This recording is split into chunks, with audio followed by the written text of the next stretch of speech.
Welcome in to Locked On Knicks. Josh Hart is a New York Knick. The Knicks make a trade, including Cam Reddish and their own first round pick for this year. Was it a good value? Are they taking a chance? How does Josh Hart fit statistically? And what else could the Knicks get into on this trade deadline day? All that and more next on Locked On Knicks. You are Locked On Knicks, your daily New York Knicks podcast, part of the Locked On Podcast Network, your team every day.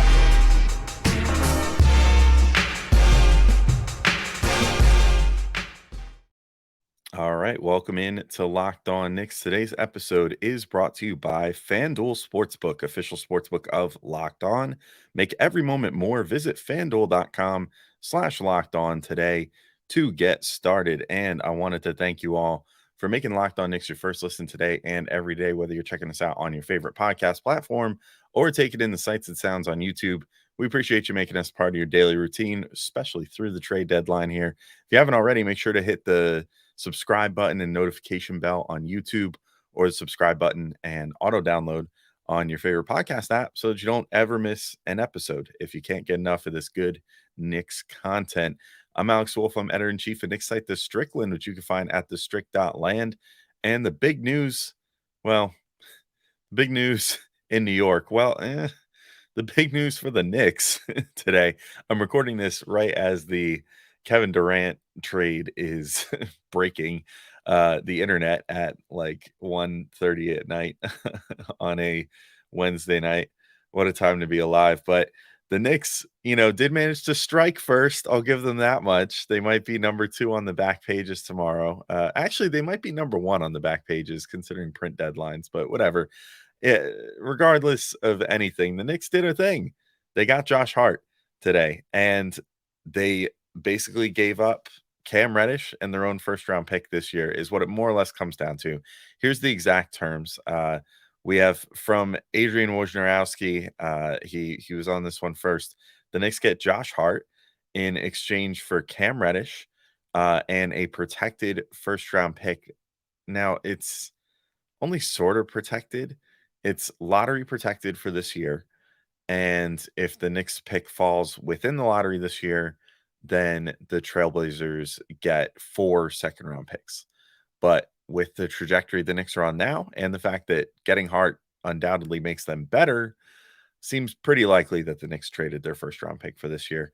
They also moved Ryan Arcidiacono in this deal, which is sort of a cruel little twist to this, that they're getting the Villanova guys back together, and then Arcidiacono has to be the guy that goes out for salary match purposes. Fred Katz, also of The Athletic, was first on the fact that Svi Mikhailuk is also in the deal. Both those two guys are essentially just salary filler to make this whole thing work. And I got to give props to Mike Scotto, too, for being I would say, I mean, I can't remember if Josh Hart was linked to the Knicks prior to this, but just in the morning, Josh Hart had something about, or sorry, Mike Scotto had something about Josh Hart being linked to the Knicks. So shouts to Mike Scotto at Hoops Hype as well, who was a guest on the show recently. But so that's the package, right? Essentially, Cam Reddish and the Knicks' first round pick this year, depending on where that pick lands, obviously, but it seems pretty likely that it's going to convey and go to the Blazers. So that's like for this front office, a pretty large price. That's not a small thing. This is a team that, dating all the way back to Phil Jackson even, is very reluctant to move first round picks. And so for them to do this for Josh Hart means they must feel pretty strongly. If you ask me, I maybe would have said, if this is what the cost was going to be, why would you not just wait till like the witching hour tomorrow? But maybe they knew something that, we don't, that, Josh Hart was more in demand, and, that the Blazers were being like, no, we want to take your deal. You seem into it. We want Cam Reddish, but we'll also move him in the morning to another team if you don't accept this offer tonight. Because we just don't want to deal with this. And maybe they have some other moves they want to make tomorrow. Maybe the Knicks have some other moves they want to make tomorrow, and just wanted to get this domino out of the way. Who's really to say? But it's again, pretty big price for what this team usually gives up. Like, I cannot tell you the last time, other than a trade back in the draft, that the Knicks gave up this much of draft compensation, which is really saying something. Uh, so the other thing too is that this front office has been able to sort of take players of maybe not quite Josh Hart's caliber, but find sort of diamond in the rough players in that general draft range too, that they're giving this pickup in. Like if that pick ends up in the late teens, early 20s, that's sort of like the money spot for this Knicks front office and this scouting staff. So again, interesting that they decided to do that. But I was thinking about it and I was like, all right, well, what then constitutes this deal being a success? And Josh Hart presumably will be a unrestricted free agent this coming summer. So this is sort of a rental in a way, but one that I feel like the Knicks are sort of if we want to continue co-opting car terms, they're sort of renting to own here. They're I think that they're renting Josh Hart with the strong inclination of paying him his next contract this summer, which this deal helps them do. And so I was thinking about like ways that this could be successful for the Knicks. And I think thing one, Josh Hart needs to ball out and affect the Knicks winning and help them win at a higher rate that they have been lately, which is saying something because they've been quite good lately, especially since the rotation change. I was doing a show with my buddy Shwani Poo yesterday, and he pointed out the Knicks have been on like a 48 win pace since they shortened the rotation. So, if they can keep on that or perhaps even play a little better with Hart on board, then maybe that makes that pick like pick 22 or something. And that becomes all the more palatable if the Knicks manage to make like the top 6 in the East and manage to be one of the, top 8, 9, 10 teams in the league and keep that pick in the 20s. That works out pretty good. The other thing though is the Knicks need to take advantage of this inside track that they have to re-signing Josh Hart. And that's important, right? Because the Knicks, last year obviously were able to create some cap space to sign Jalen Brunson, and for their troubles, actually walked away with 3 protected first round picks, which probably made it an easier pill to swallow. Getting rid of this pick in the Hart deal, the Knicks' actual own pick, I probably made it a lot easier to be like, well, we have, 4 protected first round picks, including that one from Dallas this year, which that pick, since it's only top 10 protected, might end up being better than what the Knicks pick would have ended up being anyway. But I guess we'll see how things work out with Kyrie there and with Luka and all that stuff and Luka's injuries and all that. But regardless, that this sort of makes things a little better as far as the pick situation. But now what they've gotten back by getting Hart on this team is the bird rights, which if those of you that are listening to this are unfamiliar, bird rights are basically allowing you to go over the cap to re-sign a player, even if you are, currently over the cap when they become a free agent. And the Knicks with Brunson in tow now, with Julius Randle, with RJ Barrett's extension kicking in next year, with Mitchell Robinson now making second contract money, with Evan Fournier still on the books, they're not going to have cap space this summer. And if they were to create cap space this summer, it would cost a heck of a lot more than shedding some salary using the 11th pick and getting 3 protected first round picks in return like they did last year. They'd probably start actually shelling out first round picks to be like, hey, take Evan Fournier. Hey, take, this guy. Hey, take that guy. Like, let's, create enough space to sign Josh Hart outright. Now they don't have to worry about that. Now they have the inside track. And if things go really well, and I mean, it certainly, you could tell there was the absolutely adorable video of Jalen Brunson learning that Josh Hart was going to be his teammate again and going, oh, ish, and like freaking out while he was having his jersey retired at Villanova tonight. It seems like the Knicks should be able to take advantage of that. And I have little doubt that Josh Hart is going to come through and play well for this team and ultimately raise their floor and perhaps even their ceiling. And a lot of that has to do with some of the great statistics that come associated with Josh Hart, which I will get into in the next segment. because real quick, I just have to tell you guys about FanDuel Sportsbook. And this year, the only app you need at your Super Bowl party is FanDuel, America's number one sportsbook. We're really excited about our new sports betting partner for Locked On because they're the number one sportsbook in America, FanDuel. And if you're new to FanDuel, that's even better. They have so many great features that make betting on sports fun and easy. Download FanDuel now so you can bet Super Bowl 57 with a no sweat first bet. You'll get up to $3,000 back in bonus bets if your first bet doesn't win. FanDuel lets you bet on everything from the money line to point spreads to who will score a touchdown. And I'm running out of time to hammer this, but play same game parlay. It is so fun. It is the most fun way to place a bet. You can bet on all kinds of different stuff. If you want to bet on the Super Bowl, you could bet on, Mahomes passing yards and Hurts passing touchdowns and rushing yards for this player and sacks for another player. And they let you do all kinds of crazy stuff during the Super Bowl as well. There's always all kinds of extra other little things you could bet on. So definitely check that out. And the best part about it is that when you do it, the FanDuel Sportsbook app is safe, secure, and super easy to use. And best of all, you can get paid your winnings instantly. So that's definitely one of my favorite parts. And that's why I've been using the FanDuel app since before I was paid to. That's for sure. So join FanDuel today at fanduel.com/locked on to claim your no sweat first bet on Super Bowl 57. That's fanduel.com/locked on. Make every moment more with FanDuel, official sportsbook partner of the NFL. And of course, of your good friends at Locked On. In case you can't get enough trade deadline, the NBA trade deadline is coming up later today, and Locked On has you covered.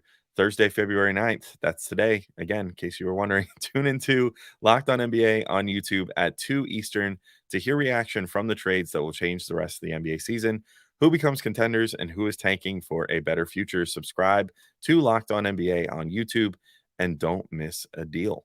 Perhaps you might even hear from your good friend Alex Wolf on there.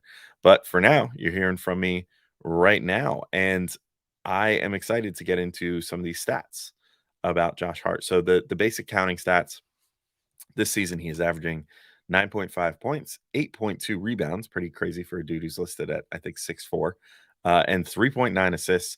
He is shooting 50.4% from the field, 30.4% from three, and 73.1% from the free throw line. He has played 33 minutes per game, and he has played and started in 51 games, which is all the games so far for the Trailblazers, which Tibbs is going to absolutely love.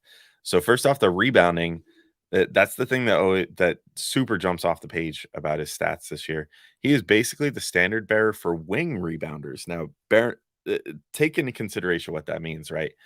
So I use Cleaning the Glass for this, and they separate players into all different categories.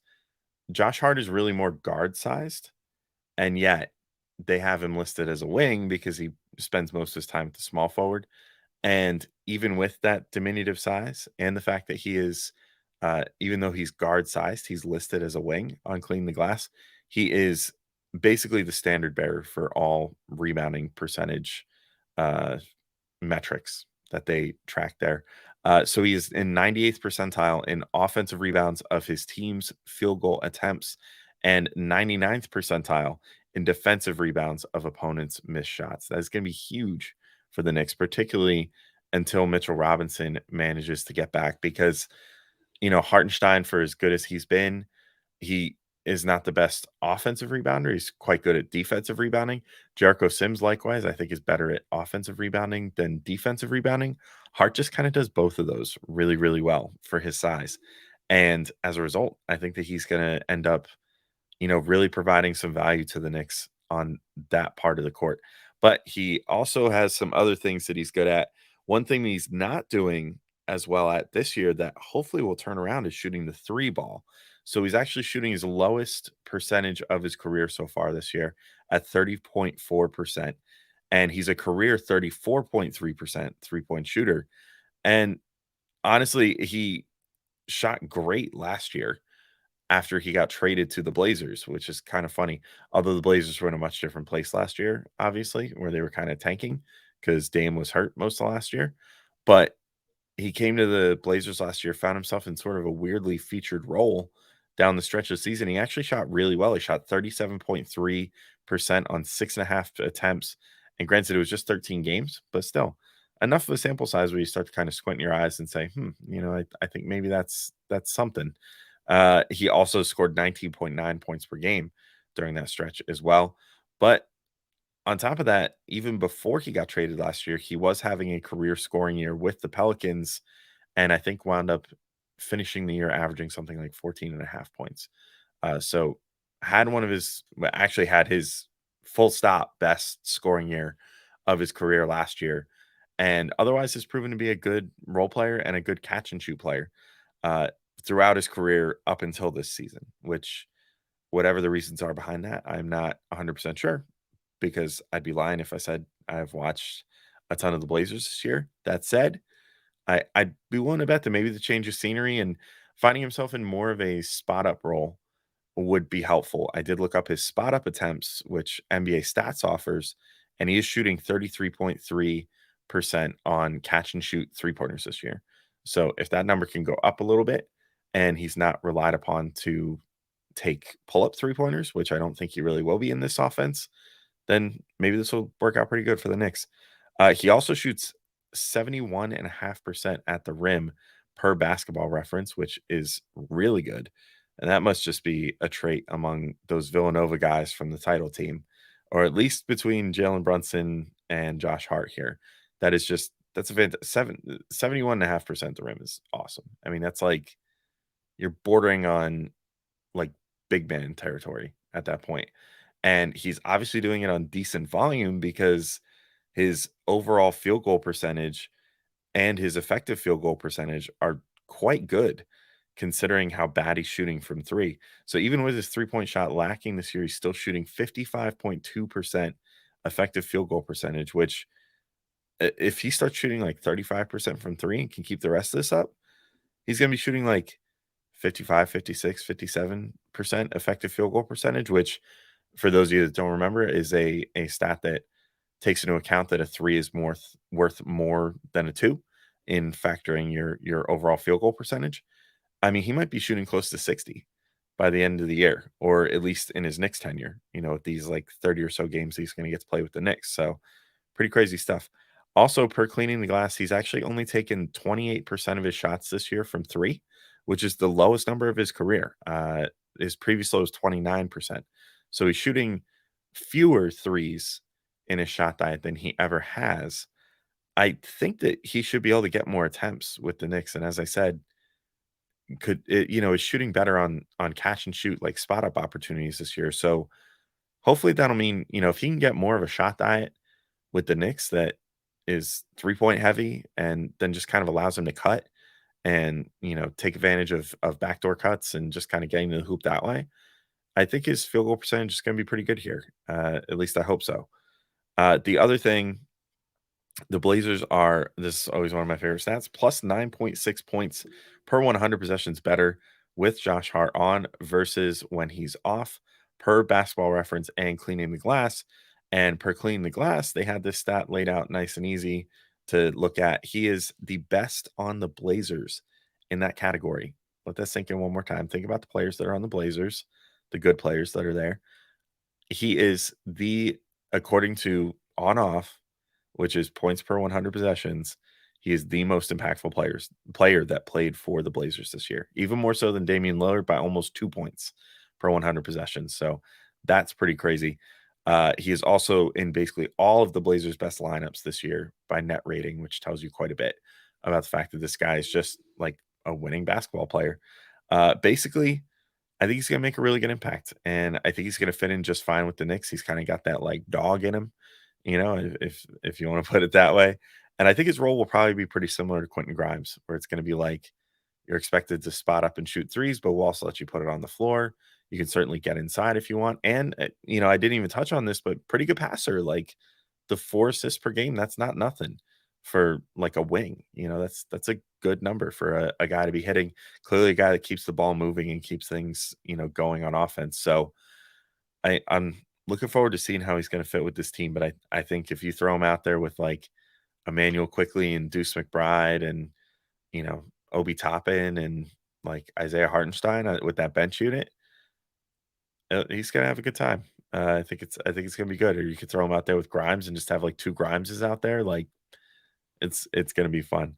But I think we're ready to take the final break here, and I alluded to this at the beginning of the show, but there was some other news that broke today with Kevin Durant getting traded to the Suns right as I'm recording this. So I'll briefly react to that and also talk about where the Knicks could go from here on this trade deadline day, who else they could be targeting, some of their targets that they have been linked to. Like, are they still going to look to get those guys, or are they pretty much done? I'll examine a few things and talk through a little bit of that when I get back on Locked On Knicks. All right, and I'm back to finish up talking about this eventful day before the trade deadline for the Knicks. But of course, when you're listening to this, it is most likely the day. Actually, technically speaking, when I'm recording this, it is already the day of the trade deadline. But when you're listening to this, you're probably also like, all right, well, but what else could happen today? You've told me about Josh Hart. Well, first off, obviously the Knicks are not going to trade for Kevin Durant. He is now a Phoenix Sun. I generally, I mean this sincerely. I generally don't care that much about what happens with the team across the river, but it's impossible not to find it at least a little bit funny that this whole thing is blown up so colossally. And again, just take this. I mentioned this with the Kyrie thing the other day, but just take this like assessment of, oh man, imagine if this had been the Knicks and if the Knicks had signed those two guys in 2019. We would certainly all be right now talking ourselves into like, oh, we got a cool ragtag bunch of dudes that might be able to, still make some noise and learn to play together throughout the second half of the season. And, some draft picks in tow, especially from the Durant trade, like things are going to be okay. And yet I'm also like, man, that circus would stink as a Knicks fan. And I have no interest in dealing with that. And I'm very happy that ultimately those two guys did not sign with the Knicks. So RIP to our old 2019 hopes and dreams. But cheers to not having had Durant and Irving on the team and instead just having this fun, functional team full of hardworking dudes that all want to be playing for the Knicks. But are there some other guys that might want to be playing for the Knicks? Well, one guy they've been linked to quite a bit was OG Anunoby. I think my inclination is to say that that is probably off the table now. And that is not like sourced or anything, but Ian Begley, who is sourced, has been saying today that it seems like the asking price is pretty high. He's starting to think that OG is just going to remain a Raptor by the end of the trade deadline because Masai is just going to be like, well, I only want to do this if I come out super on top and I get like 3 first round picks and 2 good young players or whatever. Which just honestly, and I've said this like 5 times, like I don't think OG Anunoby is that dude that's like just waiting to break out once he gets to a new team. So I would not be lining up to pay that price. So that's fine by me if this doesn't work out. But also like they just invested their first round pick this year into Josh Hart. And Josh Hart plays, even though he's smaller and not as versatile like defensively or whatever, he plays such a similar role to what Anunoby plays, but just as like a smaller guy in general, that it makes me think like, okay, how many minutes are there? Like even if you traded Obi Toppin and some other players, which there's less of now, thanks to having to ship out 3 for 1 to make the other deal for Hart. But even if you were able uh, to like make something happen for OG, why would you? I feel like there's just not going to be enough minutes to go around at this point, especially with how Tibbs manages rotations and everything. I don't know. And then if there is enough minutes to go around, it's like, okay, well, who's losing minutes out of like Quickly, Grimes, RJ, all these guys? I know some people want RJ's head right now and would think that's a good idea, but it doesn't really excite me. So we'll see. But I get the feeling that OG Anunoby is not going to be a Knick by the end of tomorrow. Malik Beasley and Jared Vanderbilt would just link to the Knicks, but they're obviously off the market now as they are both Lakers. Eric Gordon's still available, but again, it's like why go for him at this point? It's like I don't think there's enough minutes to go around. He would definitely take minutes like from Quickly, and I don't think I want that. And he would take minutes from Deuce and everything else. I think I'd rather just, if it comes down to that, If it's like, oh, let's get Eric Gordon now, give up another first round pick, I'd be like, let's pump the brakes a little. I don't think that is necessarily a thing that you need to do when you just traded for a role player guard. I think just kind of let's see how Josh Hart works.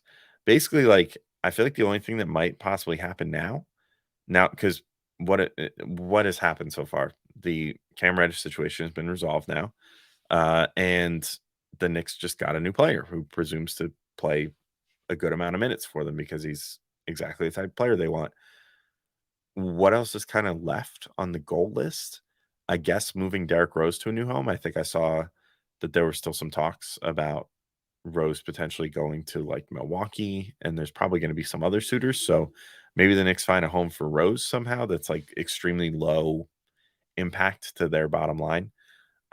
Maybe nets them, I don't know, a second round pick or something in exchange for him. But other than that, I think it would just have to be like some star like magically becomes available.